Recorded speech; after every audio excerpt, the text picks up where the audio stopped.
వీళ్ళు చెప్పిన మధ్యవర్తులు కొనటం ఏది రైతులు వేధించడం ఆపట్ల. అట్లాగే దళారీల వ్యవస్థతో తల్లడిల్లుతున్నారు. అట్లాంటి వాళ్ళకి అప్పుడు ఇంత టెన్షన్ లేదు. అది జగన్ వల్ల కాకపోయి ఉండొచ్చు. అంతర్జాతీయ పరిస్థితులు అప్పుడు రేట్లు ఎక్కువ వచ్చినాయి, మిర్చికి కానీ లేకపోతే పత్తికి కానీ ఇట్లాంటి వాటికి.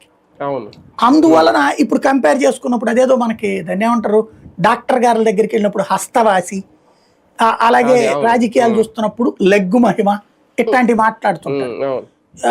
ఇదివరకు చంద్రబాబు నాయుడు ఉంటే గనక కరువు అని, ఈ దఫా అయితే వర్షాలు టైంకి వస్తున్నాయి, అది ఒప్పుకోవాలి. ఈ ట్రిప్ కూడా వర్షం టైంకే వచ్చింది, క్రిందట ఏడాది కూడా టైంకే వచ్చింది.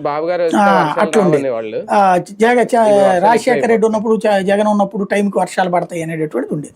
ఈ ట్రిప్ ఆ ముద్రను చేరుకున్నారు చంద్రబాబు గారు కూడా.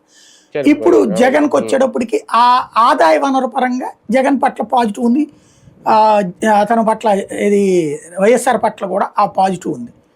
కాబట్టి ఓసారి చూసొద్దాం. ఇప్పుడు పల్లెటూళ్ళలో ఎట్లా ఉంటుంది అంటే పొదిలి బాగా లోపలికి ఉంటుంది, ఆ ప్రకాశం మెయిన్ రోడ్డు మీద నుంచి వస్తే లోపల కూళ్ళు. పల్లెటూరులో మనకే పని లేదనుకోండి, జగన్ గారు వస్తున్నాడు అంటారు, ఒకసారి చూసొద్దాం బా అక్కడ దాకా పోయేద్దాం అదండి ట్రాక్టర్. ఇట్లాంటి మెంటాలిటీ ఉంటుంది సహజంగా. అది ఈ జగన్ ఒక రకంగా ఫెచ్చింగ్ అయింది.